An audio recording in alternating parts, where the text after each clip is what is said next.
সাদি সুমোর দিকে তাকিয়ে এক বুড়ি উঁচিয়ে মাথা ঝাঁকালো, ঠোঁটে তার দুষ্টু হাসি।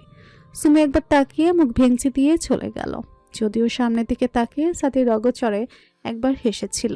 এদিকে নীলা ভাবছে, সুমো কি করে বুঝলো যে নীলা সাদিকে জড়িয়ে ধরবে, আর কি নিখুঁতভাবে সাদিকে সময় মতো সরিয়ে নিল। ইস, একটুর জন্য সাদিকে হাঁক করতে পারলো না ভেবেই নীলার রাগ উঠে যাচ্ছে। 3টা ক্লাস শেষ করে সুমো নীলকে জোর করে উঠিয়ে চা খেতে নিয়ে এলো। সাদি ওদের খেয়াল করে নিজেও বেরিয়ে এলো কেবিন থেকে। সাদি সুমো আর নীলকে দূর থেকে তাকাতেই তারা ফিরে তাকালো, আর সাদি তাদের কাছাকাছি এসে বলল, কই যাও? চা খেতে যাবেন? যাইতে তো চাই। আমি কি তোমাদের সাথে যেতে পারি? না, পারেন না। কেন? কারণ আপনার পেছনে পেছনে ওই পেতনিটাও হাজির। তাহলে তোমাদের সঙ্গেই যেতে হবে। এর মধ্যেই নীলা হাজির। সাদি, তুমি আমাকে ফেলে একা একা কই যাও? এমন ন্যাকামি করছো কেন নীলা? চা খেতে যাই। সুমু, নীল, চলো। আমিও যাব। তো যান, আপনাকে কে ধরে রাখছে? আমি সাদির সাথে যাব। কিন্তু আমি তো ওদের সাথে যাব। ওরা আজকে আমাকে ট্রিট দেবে। নীল, আমি কিন্তু অন্য কাউকে খাওয়াতে পারবো না। সাদি, আমি শুধু তোমার পাশে দাঁড়িয়ে থাকবো, কিচ্ছু খাবো না, তবুও চলো। অগত্যাই নীলা ক্যাচালো ওদের সাথে টঙে গেল। সুমো 3 কাপ চা অর্ডার করলো। এর মধ্যে নীলা বলতে শুরু করলো, সাদি, তুমি এই রাস্তার চা কেন খাচ্ছ? কি নোংরা পরিবেশ, ছি। এই নীলার কথা শুনে সুমোর মেজাজ 49 হয়ে গেল। সাদি সুমো নীলের হাতে চা, আর নীলা উল্টাপাল্টা কথা বলা শুরু করছে। সাথে কোনো পাল্টা জবাব দিচ্ছে না, তবুও নির্লজ্জের মতো কথা বলে যাচ্ছে। সুমো গরম চাটা এমনভাবে নিচে ফেললো যে সেটা গিয়ে একদম নীলার পায়ে আঙুলে গিয়ে পড়লো, আর কাপটাও ছিটকে রাস্তায় পড়ে ভেঙে গেল। নীলা তো নিজের পা ধরে নাচছে, আর সাদি চোখ বড় করে সুমোর দিকে তাকিয়ে আছে। এখানে সাদির পাও ছিল, কিন্তু একদম সঠিক নিশানা লাগিয়েছে। সুমো হয়তো সাদির মনের কথা বুঝতে পেরেছে।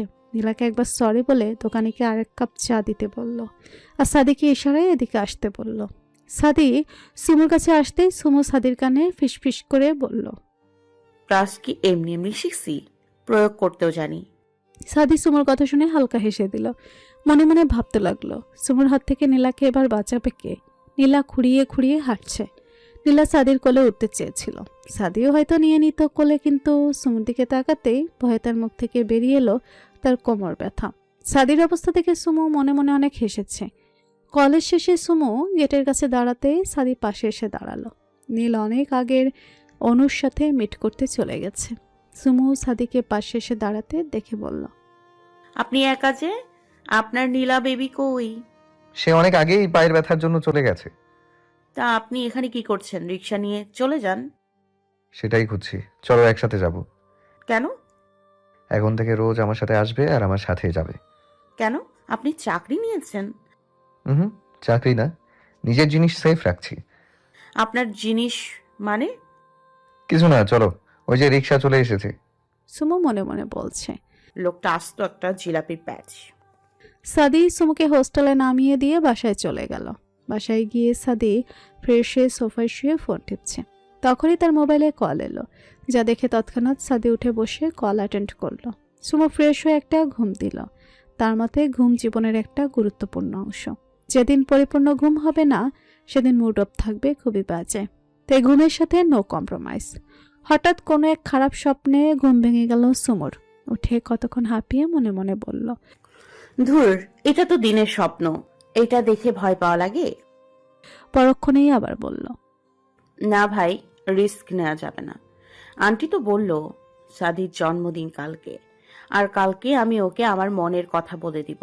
যেহেতু আমি জানি যে ওর জন্য কি ফিল করি, তাহলে আর সময় নষ্ট করে লাভ নেই।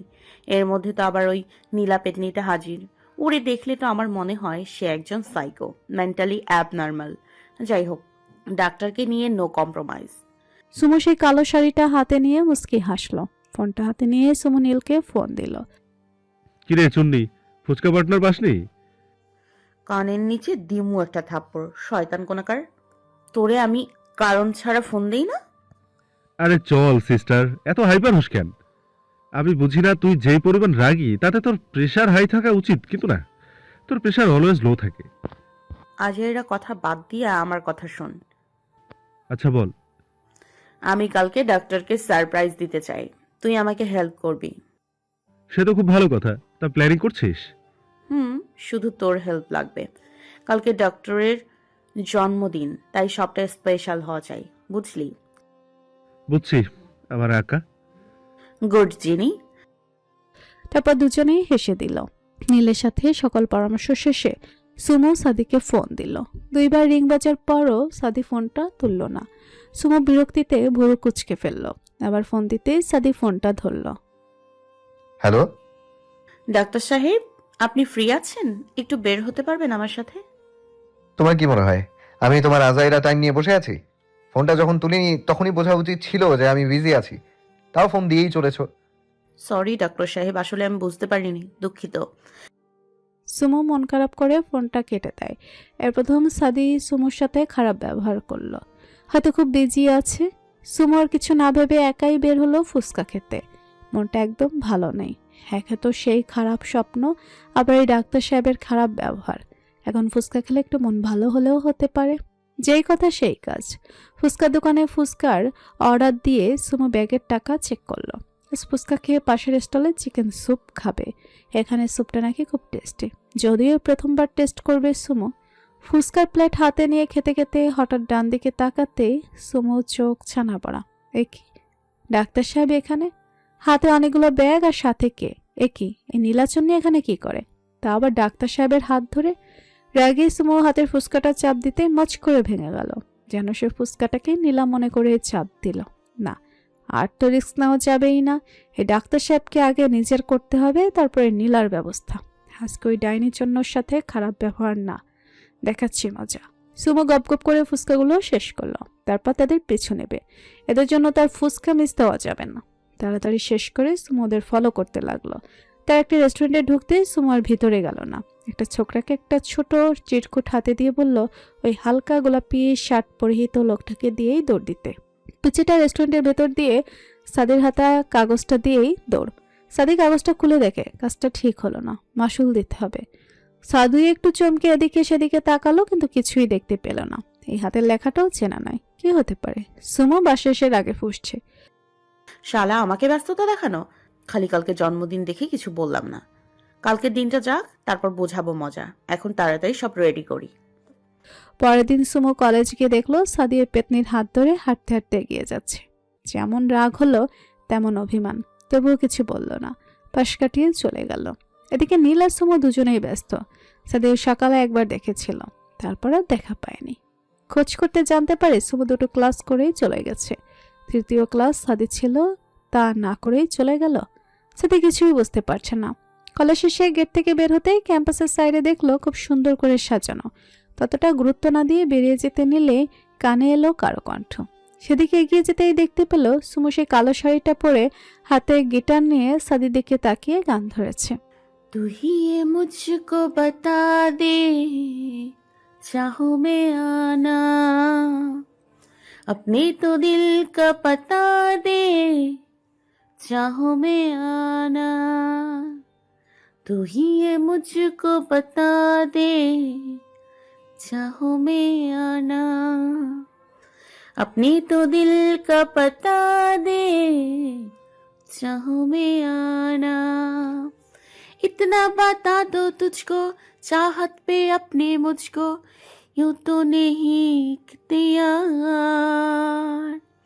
फिर भी ये सोचा दिल ने, अब जो लगा हूँ मिलने, पूछूं तुझे एक बार, तू ही ये मुझको बता दे, चाहो में आना, अपने तो दिल का पता दे, चाहो में आना, ऐसी कभी मिलने हो ना हुई ख्वाहिशें, ओ किसी से भी मिलने की ना की थी ख्वाहिशें, उलझन मेरी सुलझा दे, चाहो में आना, आंखों आंखों में जता दे, चाहो में आना। সুমো গানটা শেষ করে সাদির দিকে এগিয়ে গিয়ে বলল, আই লাভ ইউ ডাক্তার সাহেব। আজ আপনার কথার উত্তর দিতেই এসেছি। শুভ জন্মদিন। সাদি দুকদম পিছিয়ে গিয়ে আবার নিজেকে সামলে শক্ত হয়ে দাঁড়ালো। সুমুর থেকে নজর সরিয়ে বলল, তোমার কি মনে হয় আমি তোমার মতো একটা মিডল ক্লাস মেয়েকে অ্যাকসেপ্ট করব? Never. And I am already in a relationship with Nila. সাদি হাত বাড়াতেই নীলা এসে সাদির সাথে জড়িয়ে গেল। সুমো প্রচন্ড রকমের ধাক্কা খেল, তবুও নিজেকে সামলে বলল, আপনি মজা করছেন তাই না ডাক্তার সাহেব? দেখুন, আপনি বলেছিলেন আমি যদি এই শাড়িটা পরি তাহলে আপনি আমার উত্তর পেয়ে যাবেন, তাই না? একটু থেমে আবার বলল, ওই নীলা কিছু বলেছে তাই না? আপনি আমাকে বলুন, কোন সমস্যা থাকলে বলুন, আমি আপনাকে সাহায্য করব। Oh shut up. তোমার আসলেই মনে হয় তুমি আমার স্ট্যান্ডার্ডের? How funny. Get lost, okay? এটাই সবচেয়ে বেস্ট হবে। সুমো নিজের কানকে বিশ্বাস করতে পারছে না, কারণ সে সাদিকে বলেছিল যে আর যাই করুক কখনো ধোকা না দেয়। চোখ থেকে আপনা আপনি অশ্রুধারা বয়ে চলেছে।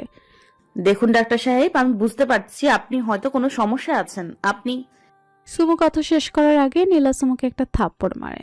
সুমো গালায় হাত দিয়ে সাদির দিকে তাকাতেই দেখে সাদি ভাবলেশীনভাবে দাঁড়িয়ে আছে, যেটা সুমো আর নিতে পারল না। তার প্রেশার ফলো করেছে, মাথাটা ঝিমঝিম করছে। সে যখনই কোনো বিষয় নিয়ে আপসেট থাকে তখনই তার প্রেশার ফল করে। এর মধ্যে নীলা আবার সুমোকে ধাক্কা দেওয়ায় সে মুখ থুবড়ে নিচে পড়ে যায়। নীল বাইরে একটু কাজে গিয়েছিল, ফিরে এসে সুমোকে নিচে পড়ে থাকতে দেখে দৌড়ে তার দিকে এগিয়ে গেল। সুমোর পাল চেক করে সে অবাক, সুমোর প্রেশার নেই বললেই চলে। তাড়াতাড়ি সুমোর ব্যাগ থেকে স্যালাইন পানি এনে ওকে খাইয়ে দেয়। সুমো কিছুটা স্বাভাবিক হতেই নীল সাদিকে বলে, কি হয়েছে স্যার এখানে? সুমনের তো প্রেশার কমলো কিভাবে? ও তো আপসেট থাকলে এমন হয়।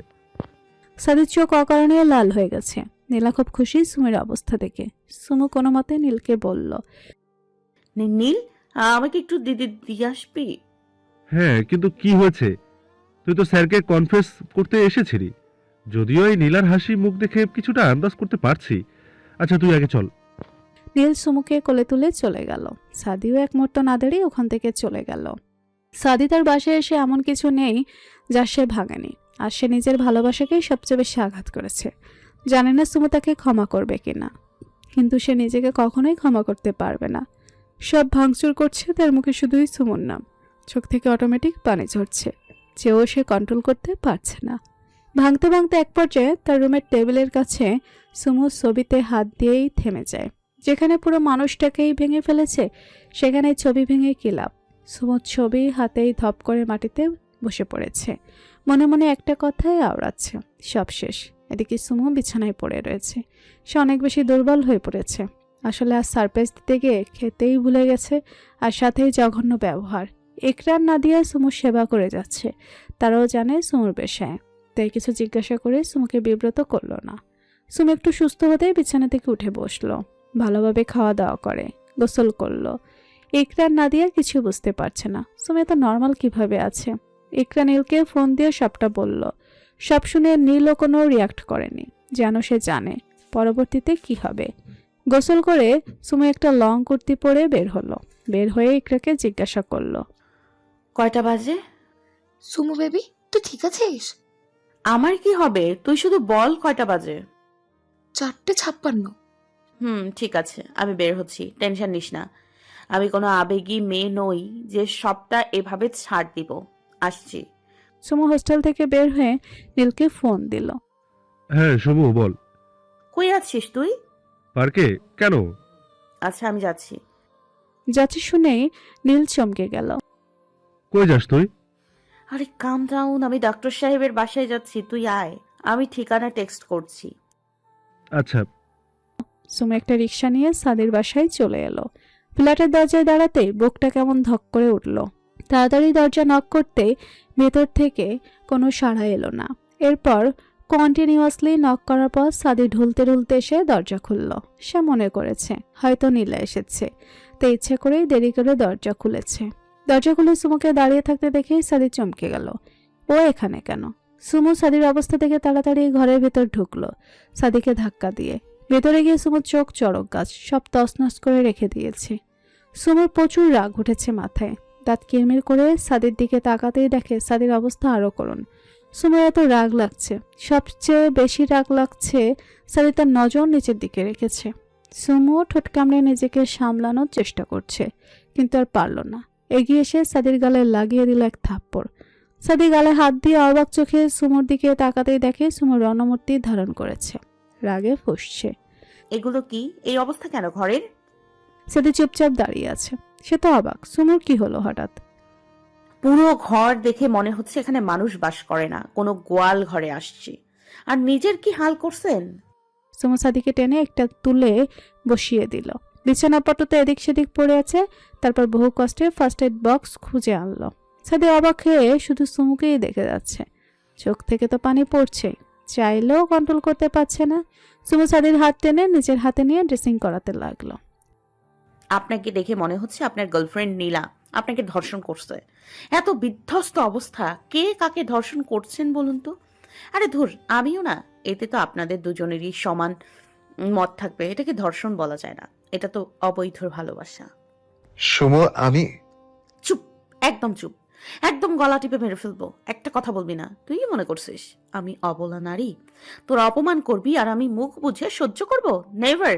তুই আমার ফিলিংস নিয়ে খেলছিস, এর শাস্তি তো তোকে আমি দিব, কিন্তু তার আগে তোর গার্লফ্রেন্ড নীলার ব্যবস্থা করব। আর খুব ভয়ানক হবে। আমার গায়ে হাত তোলার পরিণাম সে বুঝবে এবার। আমি এখনো ভাইয়ার কানে কিছু তুলিনি, বললে জ্যান্ত পুঁতে ফেলতো তোর ওই নীলাকে। এখন কিছু বলি নাই দেখে আমাকে অবলা ভেবে খুব ভুল ভুল করছিস তোরা। এবার এই সুমু কি করে জাস্ট দেখ। সুমো সাদির হাতে ড্রেসিং করে বের হতে নিলে সাদি বলে ওঠে, নীলার কিছু করো না প্লিজ। সুমো তৎক্ষণাৎ মুড়ে কুচকে পেছনে ফিরে সাদির দিকে এগিয়ে গিয়ে বলল, এত প্রেম কত দূর এগোলো? কোনো প্রেম নেই। কেন নেই? ক্যাম্পাসে তো চিৎকার করে বলে এলেন you are in relationship with Nila. Sumo, আমার কথাটা মন দিয়ে শোনো। নীলা অসুস্থ, ও মানসিকভাবে খুবই দুর্বল। যদি ওর মন মতো কিছু না হয় তবে সে যে কোনো মুহূর্তে ব্রেইন স্ট্রোক করে মারা যেতে পারে। তাই ওই নাটকটা করেছি। তাই আপনি আমাকেই মেরে দিলেন? সাদি সুমোর দিকে তাকাতেই দেখে সুমো চোখ ছলছল করছে। সাদি সুমোর কাছে এগিয়ে আসতেই সুমো পিছিয়ে যায় আর হাত দিয়ে সাদিকে আটকায়। সুমো, বিশ্বাস করো, এটা শুধু নাটক ছিল। তুমি তো জানো আমি তোমাকে কতটা ভালোবাসি। Just shut up. এত এক্সকিউজ শুনতে চাই না। আমার লাইফে আপনার আর কোনো অধিকার নেই। আমি আগেই বলছি, যা মন চায় করুন, কিন্তু ধোকা দেবেন না। But you choose yourself and now I choose myself. সাদি চেয়েও সুমোকে আটকাতে পারল না। বেরিয়ে গেল সাদির বাসা থেকে। সুমো নীলকে নিয়ে একটা পার্কে গেল। কি বুঝলি অবস্থা? আজকে ভয় দেখে আসছি, আর এই নীলার খোঁজ নিতে হবে। ও কি আসলে অসুস্থ? এটা তোকে মাইন্ড আউট করতে হবে, বাকিটা আমি দেখব। সুমো নীলের সাথে কথা শেষ করে রাকিবকে ফোন করলো। এতদিন পরে ভাইয়ের কথা মনে পড়লো? আসসালামু আলাইকুম ভাইয়া, ভালো আছো? হ্যাঁ, ভালো আছি। কি খবর বল? তোর হেল্প লাগবে। কি হেল্প? সুমো রাকিবকে কিছু একটা বলল, যা আমরা পরে জানতে পারবো। ওকে, ডান। আল্লাহ হাফেজ।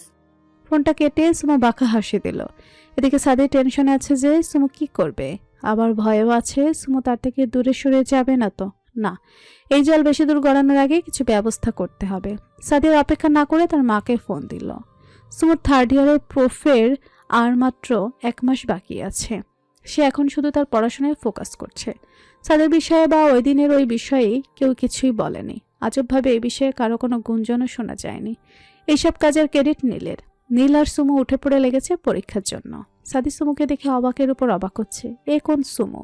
নীলাকে সাদির পাশে দেখেও কোনো রিয়াক্ট করে না, পাশ কাটিয়ে হাসতে হাসতে চলে যায়।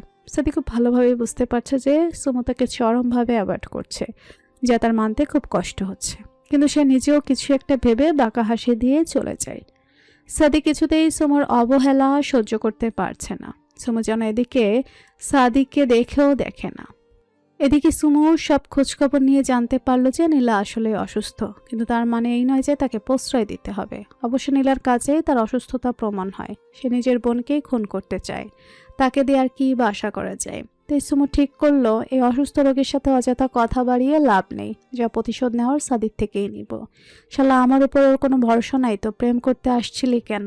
সেদিনের ব্যবহারের কথা মাথা আসতেই সুমোর রক্ত টকবক করে ওঠে। কলেজে গিয়ে সুমো ক্লাসে ঢুকে দেখে ক্লাস ফাঁকা, একজন স্টুডেন্টও নাই। বিষয়টা খটকা লাগতেই সুমো নীলকে ফোন দিল, কিন্তু নট রিচেবল বলছে। মেজাজটা আরো খারাপ হয়ে গেল। যে ফোনটা কান থেকে নামিয়ে বাইরে বের হতে নিল, তখনই সাদিকে ক্লাসে আসতে দেখলো সুমু। বিষয়টা আরো সন্দেহজনক। ইনি এখন এখানে কি করে? সাদি সুমুর সামনে এসে বলল, কি হয়েছে তোমার? আমাকে এমন অ্যাভয়েড করছো কেন? এক্সকিউজ মি স্যার, কি বলছেন এগুলো? স্যার? আমি কবে থেকে তোমার স্যার হলাম? যখন থেকে আপনি আমাদের পড়ান। বেশি বাড়াবাড়ি হয়ে যাচ্ছে না? বাড়াবাড়ি কেন হবে স্যার? সুমু, তোমার মুখে আমি স্যার শুনতে চাই না। তার ব্যবস্থা হচ্ছে। ব্যবস্থা হচ্ছে মানে? আবার না, কিছু না, আপনি সরুন, আমাকে যেতে দিন। না, আমার প্রশ্নের উত্তর না দিয়ে তুমি যেতে পারবে না। আপনি ঠেকাবেন? দরকার হলে তাই করব। সুমু একটু হেসে দিয়ে পেছনে তাকিয়ে বলল, ওই তো আপনার গার্লফ্রেন্ড নীলা চলে এসছে, এখন তাকে আটকান, তাতেই লাভ হবে।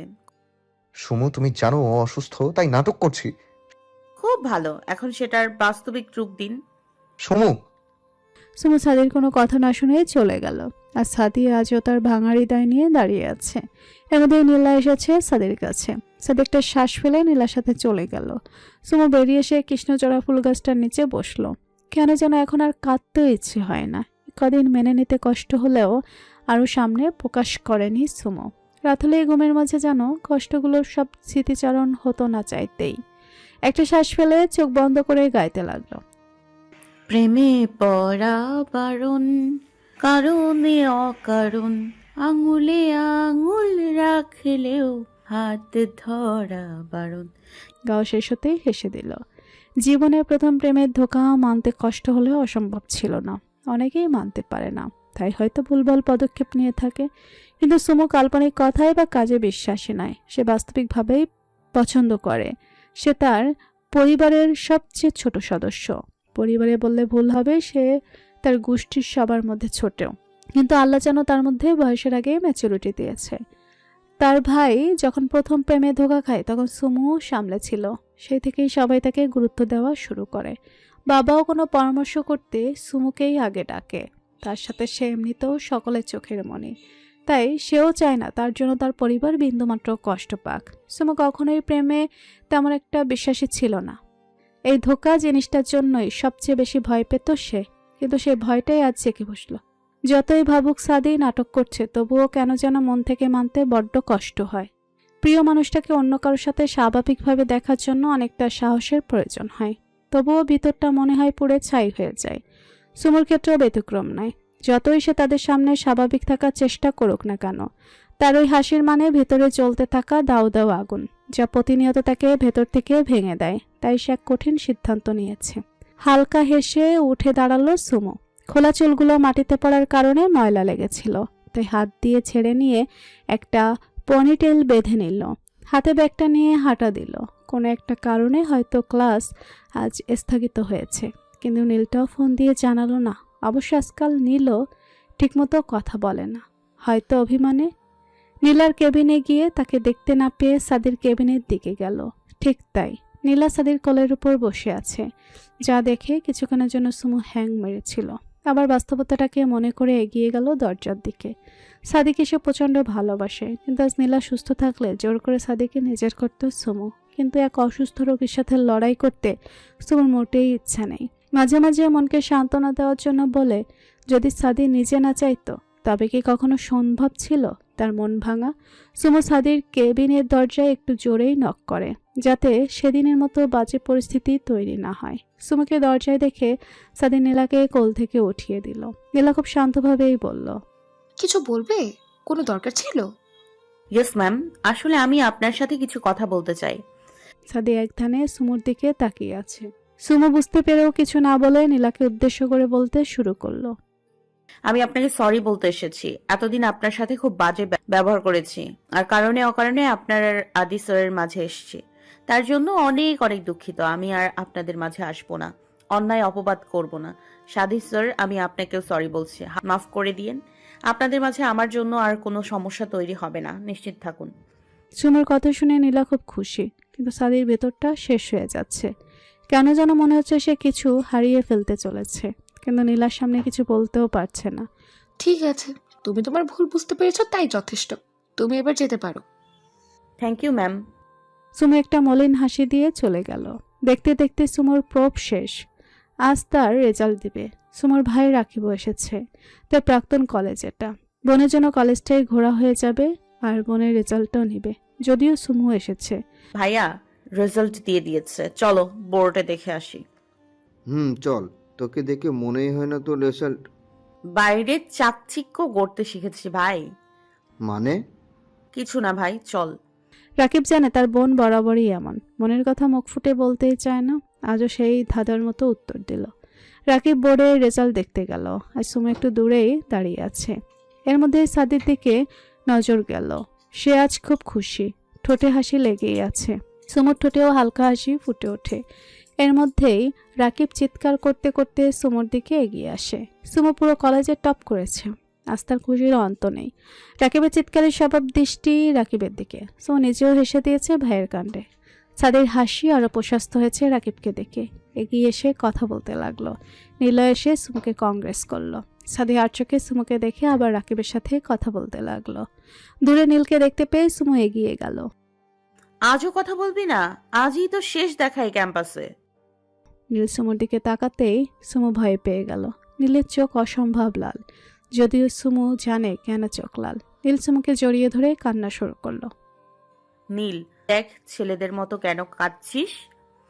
যাস না সুমু, বই নামার যাস না, এই ভাইকে ফেলে প্লিজ। এখানে থাকলে যে আমি শেষ হয়ে যাব, সেটা দেখতে পারবি ভাই হয়ে? ব্যাস, আর কিছু বলল না নীল সুমোকে। কিছু বলারও নেই। একদিন অনেক স্ট্রং থেকেছে সুমো, আর হয়তো সম্ভব নয়, তাই তো এই কলেজ থেকে ট্রান্সফার নিচ্ছে। রাকিব সুমোর দিকে এগিয়ে গিয়ে জিজ্ঞাসা করলো। সুমু, আরেকবার ভেবে দেখ, তুই এখানে টপ করেছিস, তবুও ছেড়ে যাবি? ভাই এখানে থাকার কারণ নেই। বোকার মতো কথা বলিস না। কৃতপক্ষ ছাড়তেও চাচ্ছে না। এর জন্যই টাকা দিয়েছি। হয়েছে আমার বড়লোক বোন, তোর বাপ ভাইয়ের কম টাকা নাই যে তোর থেকে নিব। নীল রাকিবের কথায় অবাক, তাই জিজ্ঞেস করলো। ভাইয়া, ওর টাকা মানে?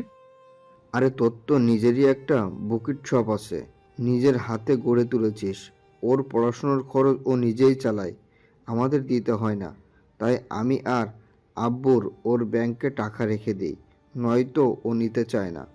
নীল অবাক চোখে তাকিয়ে আছে। একথা সে জানতো না, তবুও সুমোর কাজের কথা শুনে বেশ খুশি সে। যদি ঢাকা গিয়ে ভুলে গেছিস না পেতনি, তোর খবর আছে।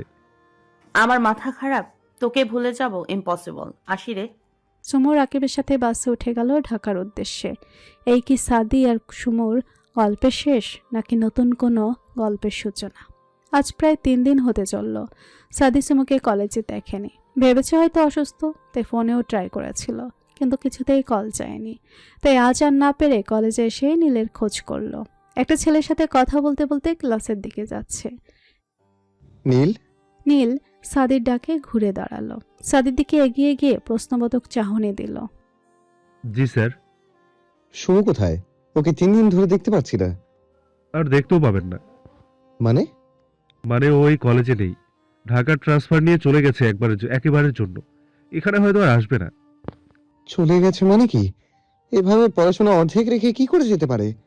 আপনি ভুলে গেলেন ও কলেজে টপ করেছে এবার, তাই যে কোনো মেডিকেল কলেজ ওকে অনায়াসে নিয়ে নেবে। ও এভাবে কি করে যেতে পারে? যেভাবে আপনি ওকে ধোকা দিতে পারেন।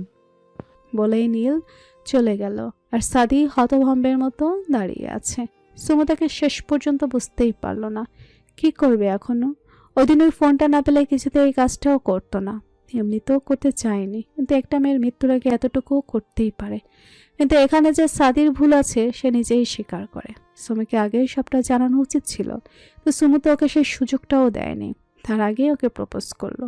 সেখানে লীলা না থাকলে সবটা সুমুকে সে বলতো। সাদি মনে মনে ভাবছে এবার আর কোনো ক্রমেই দেরি করা যাবে না। কিন্তু পরক্ষণে নীলার কথা মনে পড়ল। একটা শ্বাস ছেড়ে এগিয়ে গেল ক্লাসের উদ্দেশ্যে।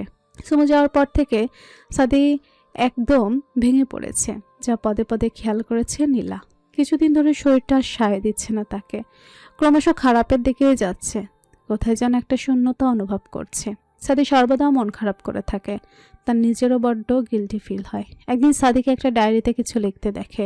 সাদি নীলাকে দেখে তৎক্ষণাৎ ডায়েরিটা বন্ধ করে ফেলে। নীলার আরও খটকা লাগে, তাই একবার সাদির অগোচরে তার ডায়েরিটা পড়ে স্তব্ধ হয়ে যায়। ডায়েরির প্রতিটা পাতায় সুমুকে নিয়ে লেখা, কয়েকটা পাতায় শুকিয়ে যাওয়া পানির ফোঁটা, একটা পাতায় লেখা। হাত ধরে হাঁটলেই ভালোবাসা হয় না, মুখে প্রকাশ করলেই ভালোবাসা হয় না, অনেক সময় চোখের দেখাই সত্য হয় না। প্রিয়তমা, তোমায় আগেই বলেছিলাম আবার অনুভূতির সাথে পরিচয় করাবো, কিন্তু তুমি তো তার আগেই ভুল বুঝলে। দূরে সরে গেলেই আমার ভালোবাসা কমে যাবে না, বরং তীব্র গতিতে বাড়বে। আমার জীবনে হাজার নীলা আসলেও আমার অর্ধাঙ্গিনীর জায়গাটা সর্বদাই তোমার।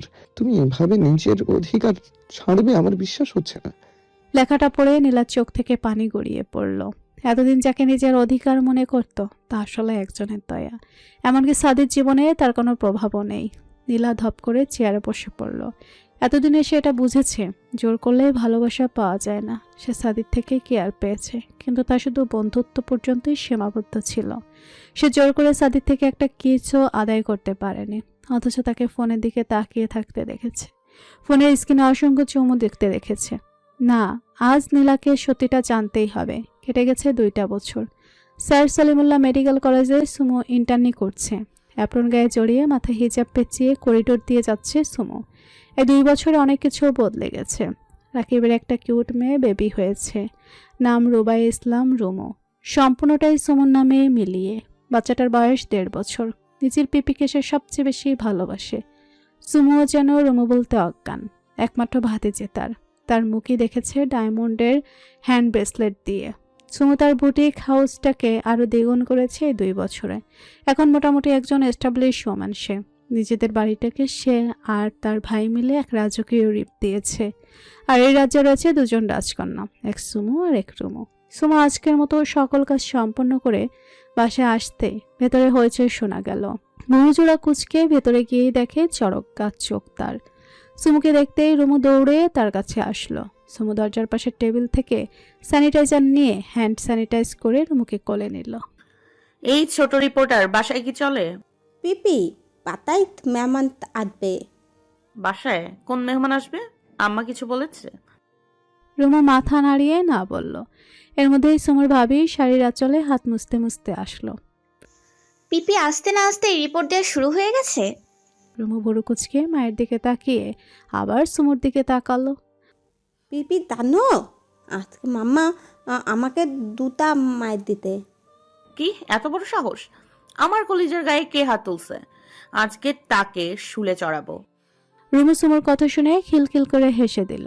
তারপর সুমুর গালে একটা পাপ্পি করে বলল, আমি দুধটামি করছি পিপি।